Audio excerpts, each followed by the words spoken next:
Right. So let's now continue with our sermon.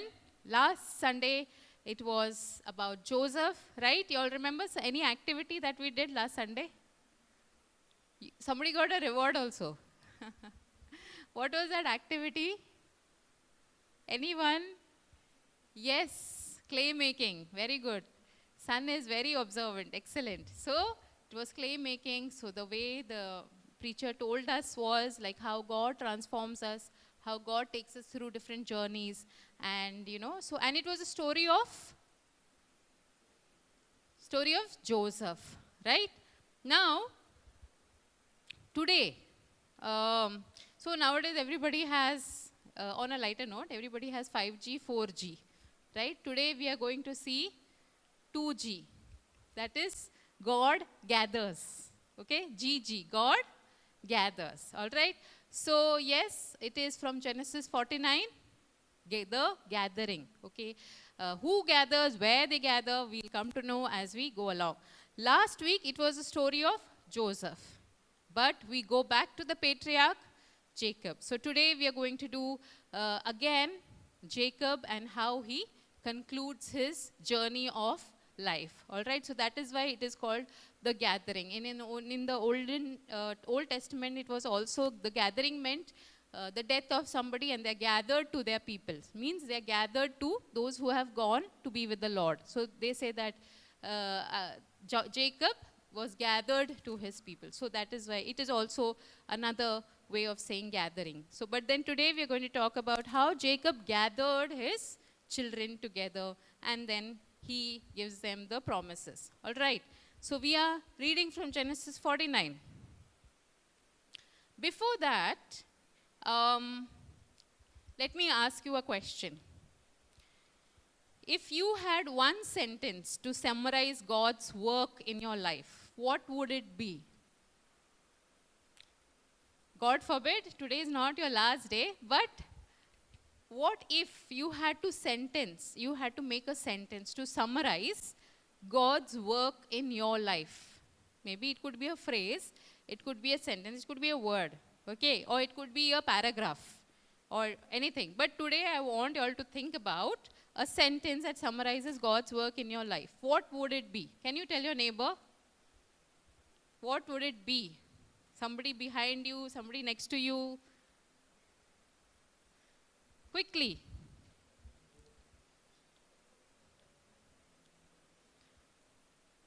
So I see some people are very conveniently not discussing it. All right. So one sentence to summarize God's work in your life. The summary of your life, basically. Okay, can someone shoot out what your neighbor said? What did your neighbor say? Come on, let me also hear. Oh, wow. Beauty from ashes. That would be the summary of their life. All right. Anyone else? One or two more? Everything. Only everything. My everything. All right. So, very nice. Last person. Quickly. Summary. He's been amazing. It's been amazing. Victory. A victorious person in Christ. Very positive, isn't it? Everyone has a very positive outlook towards your summary. Right. Excellent. So let's look into Genesis 49. Eventually, Jacob also did say that, the Lord has been my shepherd. The God has guided him throughout his journey of life. Okay. So Jacob blesses his son. In this chapter, we'll see a quick summary. He created a protocol. He made prophecies. Each son gets a special blessing, eventually leading to the covenant God made with Abraham. So it was an Abrahamic passing on. Probably he has been observing his children, he has been praying for them, and he knew that the end has come. Generally, when a person is on the deathbed, he writes his will, his inheritance. Nowadays, it is before that only. All right, so the will is written, But he thought more than his property or, whatever he had to give spiritual inheritance to his children, right? So that gives him the opportunity to gather his children and move on. All right, so let's read Genesis 49. Then there are 33 verses, so just be with me throughout. And it is very interesting to know how each child, how many children he had? How many children? 12, right? So, and this time he meets all, actually he had 13 children. One of them was a daughter, Dinah, who died in the process of this whole Genesis book. All right, so he had 13 children. However, there are 12 boys. So how he blesses these 12 boys. Okay, Genesis 49, then Jacob called for his sons and said, gather around so I can tell you what will happen to you in days to come. Okay, so the father is prophetically speaking to the sons. Assemble and listen, sons of Jacob. Listen to your father Israel. Reuben, you are my firstborn, my might, the first sign of my strength, excelling in honor, excelling in power. Turbulent as the waters, you will no longer excel. Oh, that is very sad. You will no longer excel, for you went up onto your father's bed, onto my couch, and defiled it. Okay? Simeon and Levi are brothers. Their swords are like weapons, are weapons of violence. Let me not enter their council. Let me not join their assembly. For they have killed men in their anger and hamstrung oxen as they pleased. Cursed be their anger, so fierce, and their fury so cruel. I will scatter them in Jacob and disperse them in Israel.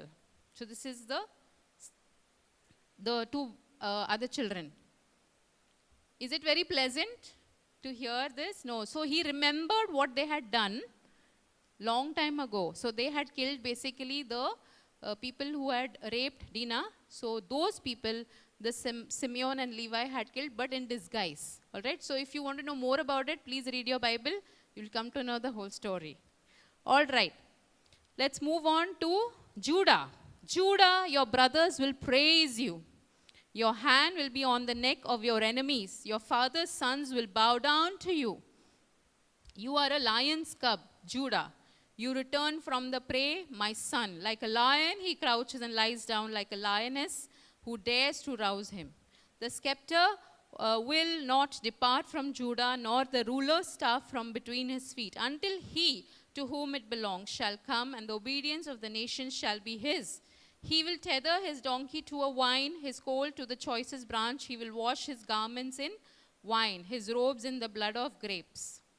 His eyes will be darker than wine, his teeth whiter than milk. That is a big inheritance, spiritual inheritance.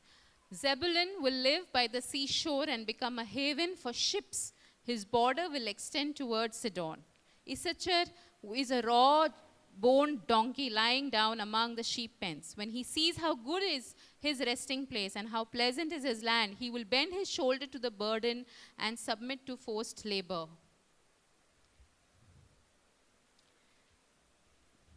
Dan will provide justice for his people as one of the tribes of Israel. Dan will be a snake by the roadside, a viper along the path, and that bites the horse's heel so that its rider tumbles backward.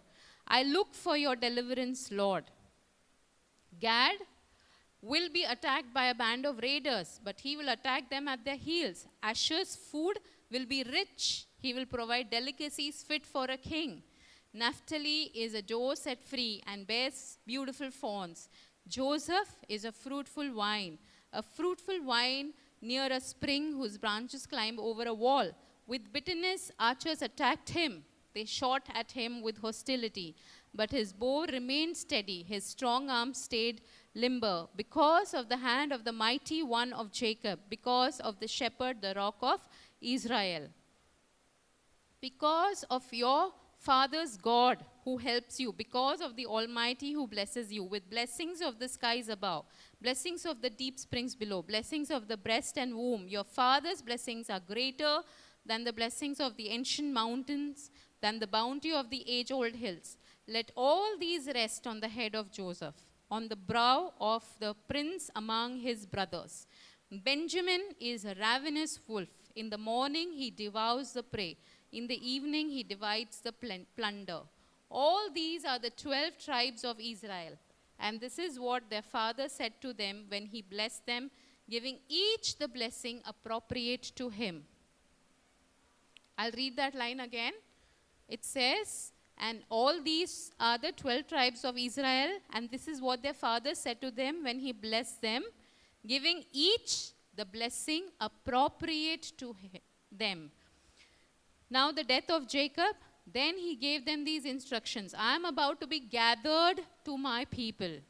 Bury me with my fathers in the cave, in the field of Ephron the Hittite, the cave in the field of Machpelah near Mamre in Canaan, which Abraham bought along with the field as a burial from the Ephron the Hittite. There Abraham and his wife Sarah were buried. There Isaac and his wife Rebekah were buried. And there I buried Leah. The field and the cave in it were bought from the Hittites. When Jacob had finished giving instructions to his son, he drew his feet up into the bed, breathed his last, and was gathered to his people. Okay, now when we see Jacob, where is he actually living now? In Egypt. But still he wants his children to remember that they are going back to the promised land. And that is the reason he says, bury me there.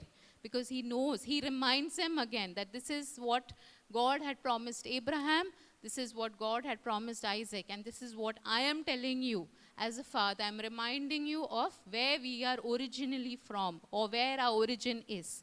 So it is good to always remind ourselves where our origin is, right? Where is our origin? It is eventually, as we sang today, it is going to be in the house of the Lord, right? So every time we take up a task or every time we think about something, remember that your origin is not here. You are just living here on earth temporarily. But eventually, just like Jacob said, you have to go back to Canaan. Okay, you have to go back to your original place. Now let's understand a little bit about Jacob's life. How many of us say that Jacob lived a perfect life? Raise your hand. How many of us can say that Jacob lived a perfect life? No. His life was far from perfect. So,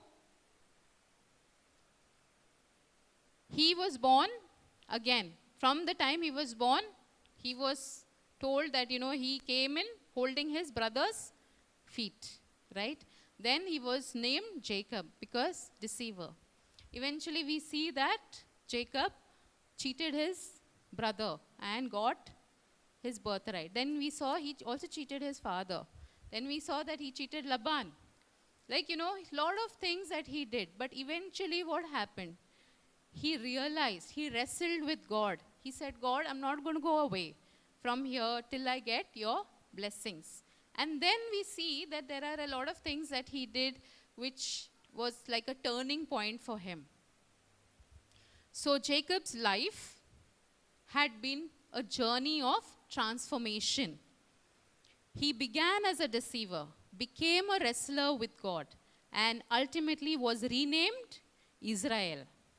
So now at the age of 147, he gathers his 12 sons around him.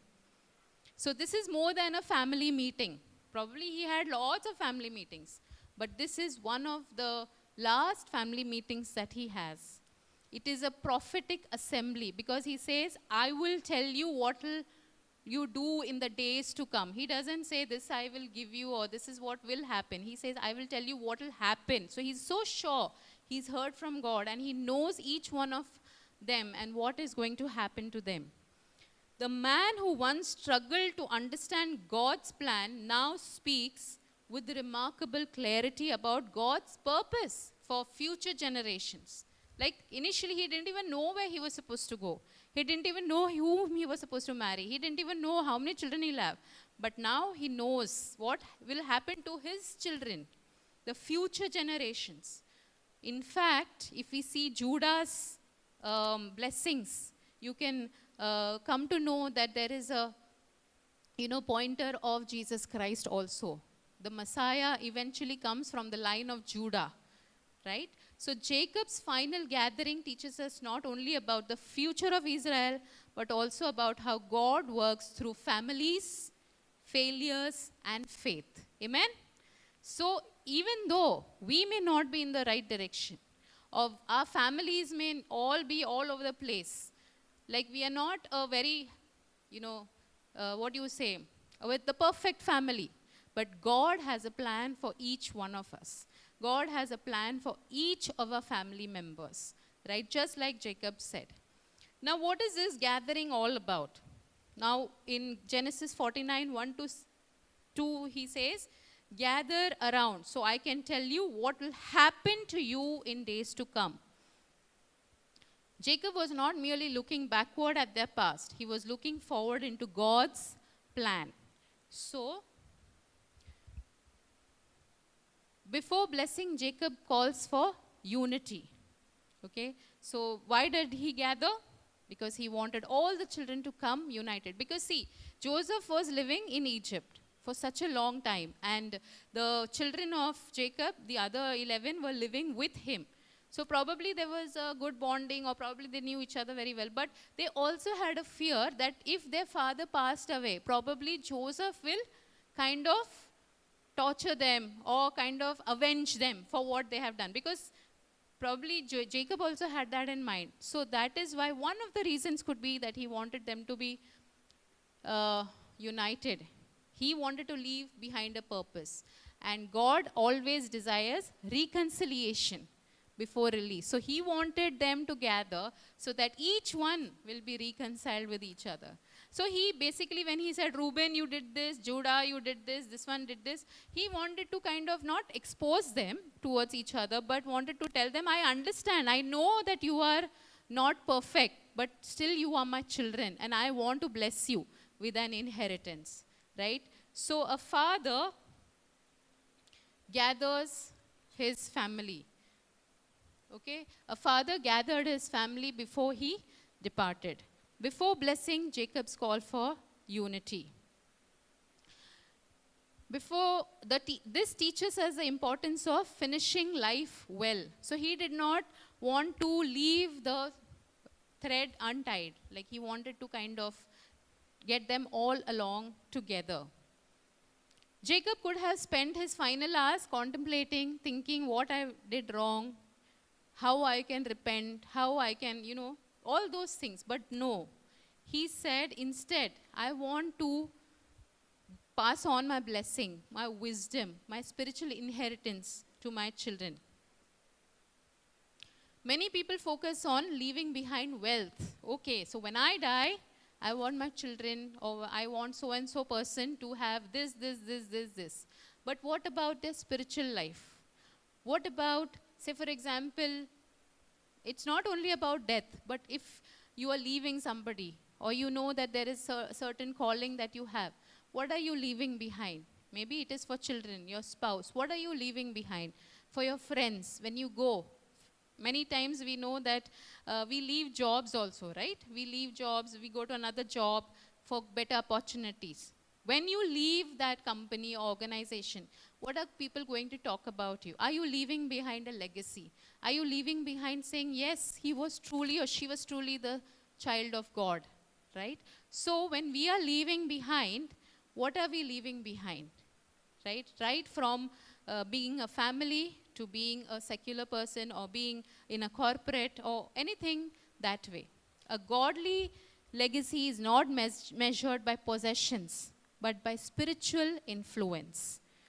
So as believers, we are called to intentionally speak life, blessing, and God's promises into the next generation, or to the friends, or to the people around us.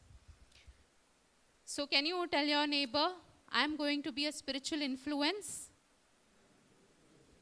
Yes. So many times on a birthday, like today is the birthday month, no? Like birthday week where we announce birthdays. What did we give you? A cake?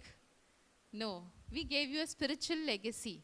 We gave you prayers. We gave you the blessings so that this will move on right, for the future. It's a blessing that we move on. Many times we move into a new house.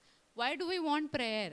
Like, yes, a housewarming party is there, but we also need prayer. We also need anointing over that place, because that is more important than having a earthly possession or materialistic way of living.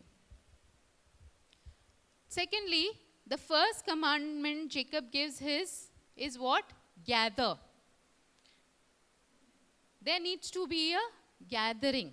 Why? Because as I said earlier, brothers hated Joseph, right? We see that they were so bitter about Joseph. They sold him into slavery. They deceived their father. There were years of guilt and division. All right? So there was guilt. Oh, okay. And eventually when Jacob also came to know that Joseph is alive, and how can they even do this to me? All these years I have been mourning and grieving for my son. Didn't they even feel pity even once? No. And that bitterness, that hurt, that unforgiveness could have been there. So what did he do? He called them and he had to have a conversation. Sometimes these conversations can be difficult with our family, with our friends, where it includes conversations of forgiveness, conversations of restoration, conversations of, saying, yes, I was wrong. It is not only about forgiving all the time. It is also acknowledging that I was wrong in this point, and I think we can reconcile here, right? Probably it was also about all that. So this meeting might have also ended up in crying and, reconciling and releasing forgiveness. So God often calls us to gather before he calls us forward. So if you know that your blessing is there, you have inherited a blessing, you have a calling, you have a purpose. But before that, we all need to be like-minded as a community.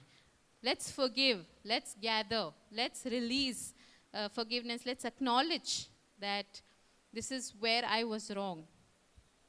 So God always desires reconciliation before release, right? So God always desires reconciliation before release. Next, God sees people as they are and not as they can become. And as they can become. Okay, yeah. So God sees people as they are and as they can become. Now this statement says that, see, for example, Reuben, the firstborn of Jacob. When you see his blessing, he says that I won't, he was very, he upfrontly told him that what you have done is wrong. You went on to your father's bed and you defiled it. He not only saw what he had done in the past, but he also saw this deceptive nature of Reuben, right?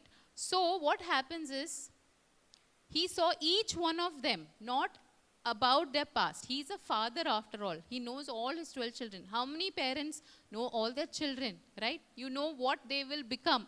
And therefore, suppose if they are not disciplined, you want to discipline them because you want to say, okay, I don't want this to happen to them in future.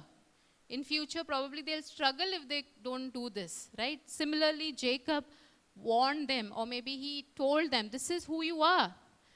This is what you can become.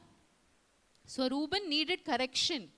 He needed to know that what he had done was wrong. He cannot cheat his father this way. He cannot deceive his father this way. Judah received leadership. Now if you see Judah's history, okay, Judah was also not a perfect son. All right. Now if you see in the hierarchy, like in the number of children, he was the fourth, right? And in olden days, the firstborn always gets the inheritance, all right? But here, if you see, in the fourth instance, Judah is getting the inheritance. Why?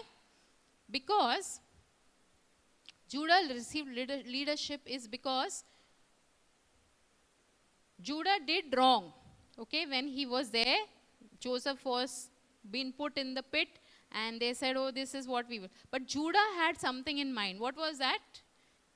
Yes, he said, I will come back and I will rescue him. Or let's do this. He had an alternative idea. Even when Judah was with Tamar, his daughter-in-law, like he realized his mistake immediately. And he said, what I have done with Tamar is wrong. Okay. So Judah was a repentant person. And he understood. Even, so how does this repentance show? Eventually, when Benjamin is in Joseph's court, and Joseph says, what? You leave Benjamin here. You guys go ahead and get your father. What does Judah say? He takes up the leadership. And he says, I will stay instead of my brother, because he has already gone through a lot of pain with Joseph not, not being there. Now I cannot allow my other brother Benjamin, who's again his beloved, to leave him here. That is how Judah was. And he saw that. And that's why he said, Judah, you will be a leader. And we see eventually Jesus also was a descendant of Judah. So that's what we say, that God sees people as they are and as they can become. Zebulun received purpose. Issachar received insight. Joseph received abundance. Character matters. Can you tell your neighbor, character matters? Yes, character matters. Means, yes, it was my past, but how am I improving it? What is discipleship doing into my heart? Am I changing myself? Like Judah, he was wrong in certain aspects, but am I changing? Am I getting better? Am I repenting? Right? So character matters. And God is not finished with people because of their failures. All right? The beautiful reality is that even among these flawed sons, God still builds a nation. Amen? So he built a nation with these flawed sons.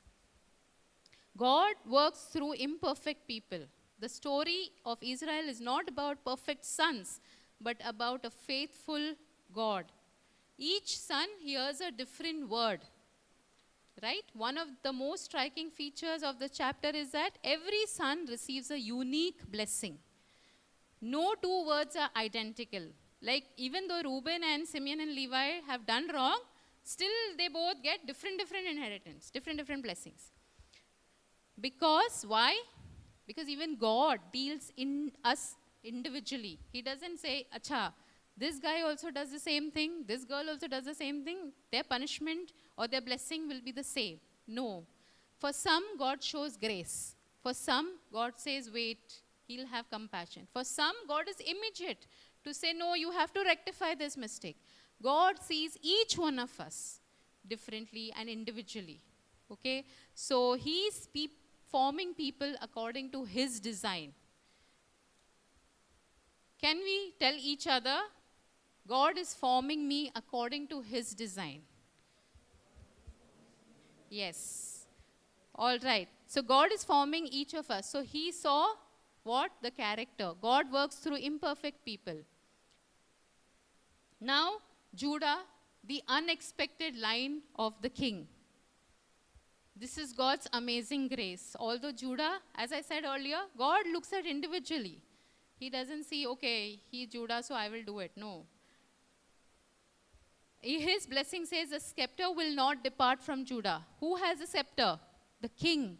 So it is indirectly saying, it is pointing to Christ. This prophecy points far beyond Judah himself. In fact, we see that even King David was from the lineage of Judah.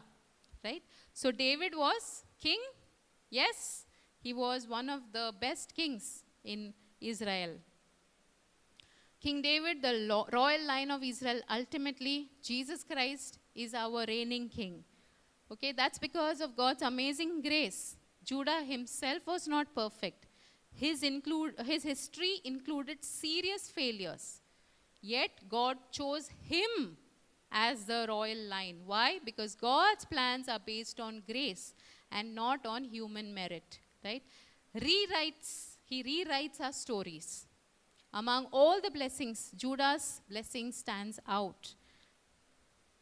Judah was not the oldest, as we know, but as we saw, Judah was the one who saved Joseph, wanted to save Joseph. We saw that he wanted to save Benjamin also. So the transformation matters more than perfection. The tribe of Judah eventually produced David, the kings of Israel, and finally Jesus Christ. Grace rewrites human stories. Okay? Finally, Joseph demonstrates fruitfulness through suffering. Joseph was a fruitful branch. He endured, right? He did not give up. Although he was falsely accused, he was imprisoned. So what did we hear from Jacob about Joseph? Joseph's fruitfulness did not come because life was easy. I'm sure each of our lives are not easy, right? It's difficult, it's hardship, and you may wonder, why is it happening to me only? Or why am I not able to do like how the others are doing? Life is not easy, but God was with him. Can you tell each other saying that God is with me? Yes. The blessing says the archers attacked him. Who are these archers? Joseph's brothers. Right? Enemies wounded him, yet he endured. Your hardships do not determine your future. Eventually, he became the prince, like he became the prince of Egypt. God's presence determines your future. How much of God's presence do we have in our lives? How much of God's intervention do we have in our lives? When Jacob saw, he saw the presence of God. Although he was not with Israel, he was not with them, still he saw that in Egypt, God was guiding him. So again, you remember what they will become, or they can become. So he knew that Joseph can become. So even in chapter 50, if you see, the brothers come to Joseph after Jacob died, and they were very scared. And they were literally, trembling to talk to him. And Joseph said, what happened? And they said that we are worried that you will now take revenge from us. He says, what you did for me, what evil you did for me, God intended it for my good. So Jacob already saw this. Jacob already prophesied this, that Joseph is going to be that person. The character of Joseph is going to be that. So God's presence was there upon Joseph, and he took decisions because of God's direction. Every tribe received a different blessing. Each son received a unique word, right? So some received correction, some received encouragement, some received promises, some received warnings. Yet every tribe had a place in God's covenant plan. Can we actually, so this is because each one, when they were getting blessed, many times when we get blessed by God, what is our thought first? How I'm less blessed and they are more blessed. So we generally forget that there is a tendency of comparison that creeps in. Probably the brothers also kind of felt bad when their father was giving blessing. One was saying Judah, one was saying, you Lion of Judah, one was saying this, one was that. So probably there was some kind of a comparison.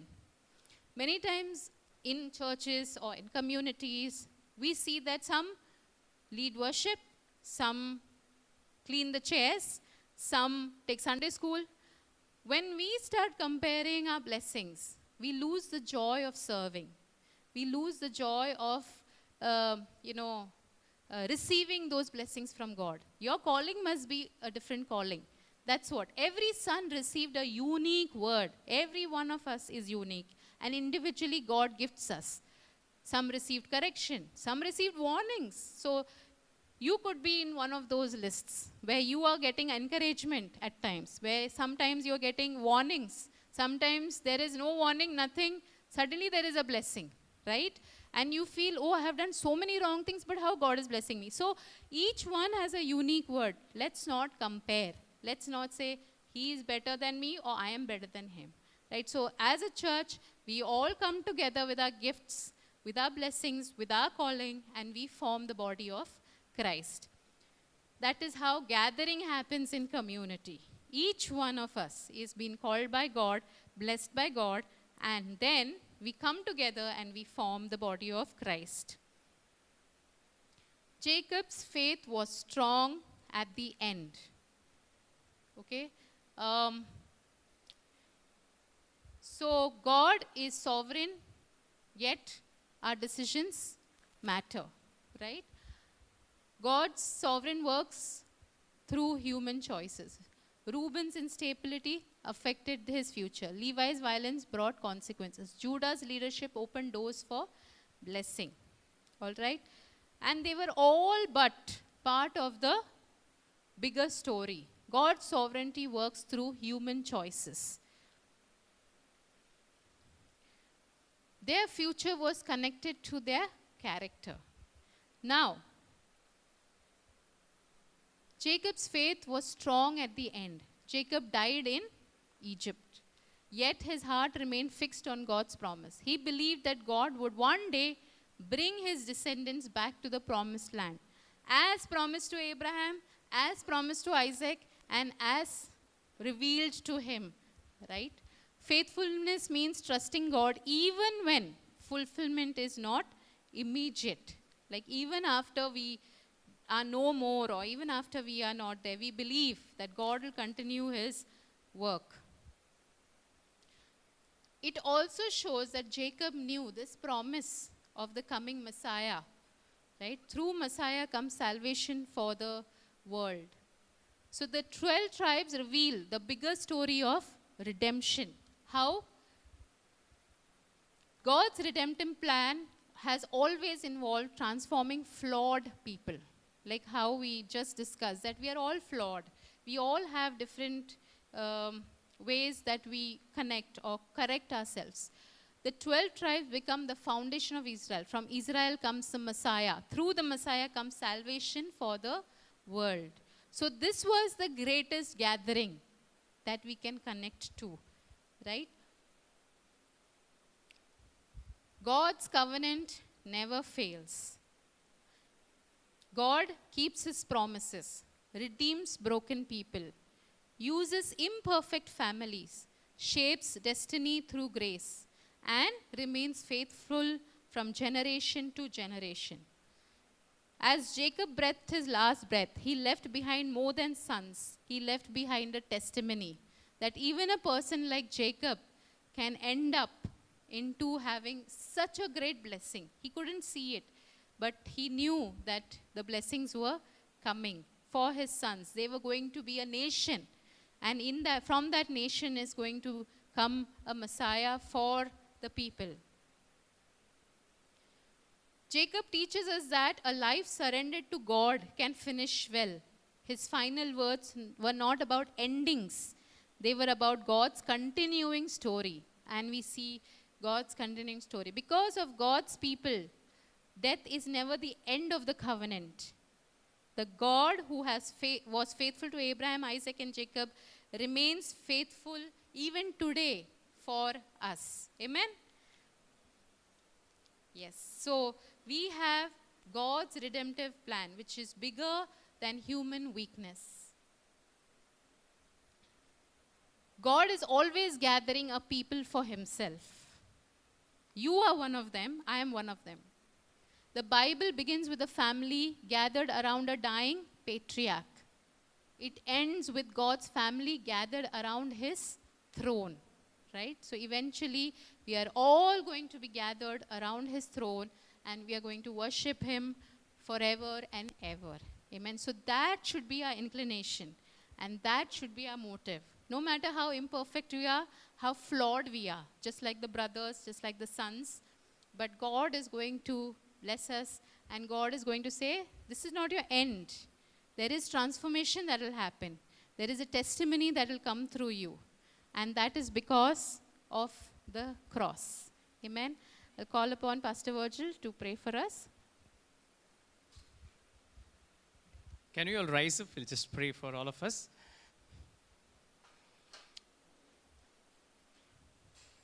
Maybe this morning we can reflect back what kind of son we are in. The way Jacob, someone got blessing, someone got promise. So which place we are in this morning, and would we like to change and go to a place of surrender and say, Lord, in the end, whatever happens in my life, I want to submit my life for you. Today morning, we sang a song, I have decided to follow Jesus. Christ, you are the only one which I hold in. So we can reflect back on our lives and look at our lives, where is in today, and we'll just pray in the end for that. A life where it needs correction, a life where we may need to hold God's promise, a life where we want to bless people, a life where we have to come out of regret, a life where we have to take certain decisions. What kind of life we are in this morning? What kind of path are we standing this morning? What kind of season we are in this morning?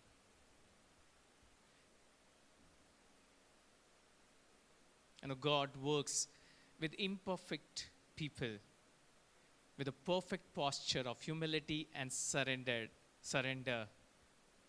and acknowledging that, Lord, we need you. God works with imperfect people, but a perfect posture of surrender and repentance. And say, Lord, I want to be a source of blessing. Judah was source of blessing. Joseph was a blessing in abundance. And every tribe, somewhere something, in that imperfect life, they all were a blessing in the end. And they formed a nation called as Israel. And these are the people where God parted the Red Sea and they walked on the dry land. These were the tribes and their generations walked on the promises of dry land and walked out of Egypt to the promised land. And that's a promise for us this morning. Maybe we've been at side and we say, Lord, we have never received your blessing. It's always been a struggle. It's always been a pain. Maybe in a part of life where we say, like, every step we take, Lord, for you, there's always been a challenge. And Lord, we want to come out of it. Lord, every time we take a decision, Lord, we fail and we have left that and walking in our lives the way it was before. Maybe God is calling us through with all the imperfectness we have and all the good things which we have, because it's in the end who the God will lead us in the dry land, whether it is Judah, whether it is Benjamin, whether it is Reuben. Their entire generation walked in the dry land parted by the Red Sea, where Moses took them out of it. That is the promise of God this morning to us. Our imperfect life needs a perfect posture. And may this morning we come with a perfect posture of humility, surrender, repentance, a life full of faith, and say, Lord, not today we may see it, but we know the blessings which we carry, and we will walk in the place where you have called us for. Lord, we just remember all those of us here. Lord, we know that we are a chosen generation. Jacob blessed all of them, foretold their future. And it was the decision which they have to make in their life. Lord, we believe we all carry your promise, and we are so confident the blessings, the promise, the prophecies which we have it in our life. And Lord, we pray, give us faith to walk with all our imperfectness, because we have a perfect God with us, Lord. Lord, change our lives if it is not pleasing to you. Lord, if the blessing or the things which we see, and Lord, you are speaking to us that there is a change needed. Lord, we pray that you will help us this morning, that we will receive that change and walk out of faith from this place this morning.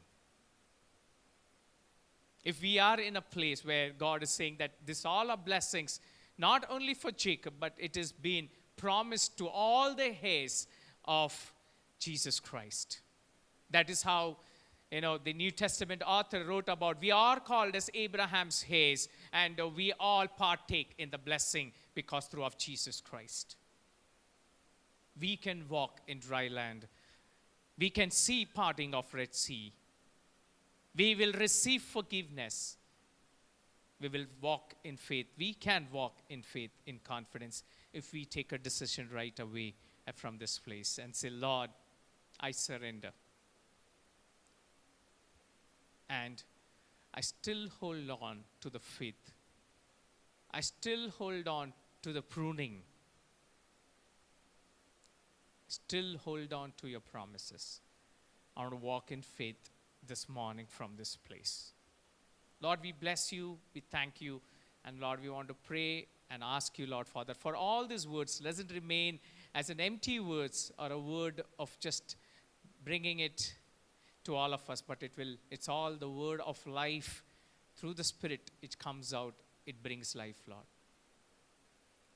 Lord, we bless each one of us here, and we pray for your hand be there over them, Lord. The way Jacob blessed his 12 tribes, we have been richly blessed by Jesus Christ. I've been there. I'll be with you till the ends of the earth. You will be with me in eternity. The promise which he has for us, it is for a future. Blessed is the man who believes in me, but who has not yet seen me. We worship this God in truth and spirit. This is the blessing which Christ gave us. And he gathers his people. This morning and this year, as God gathers a community, that we will believe in his blessing. And not walk back because of imperfectness, but we know the sanctification process of God. And we trust in that sanctification process of God in our lives. Maybe we have Reuben in our family. Maybe we have Judah in our families. Maybe we have Joseph in our families. We may have Issachar in our families. Lord, we pray for all of them that we all will turn back to God. We will all know our source of blessing. That is only through Christ. All of us will know that it is only you that is above everything in our lives, Lord. We bless you. We thank you, Jesus. May the love of the Father and the grace of our Lord Jesus Christ and the fellowship of the Holy Spirit will remain with us for now and forevermore. Amen, amen, amen. God be with you. Have a wonderful time. Thank you.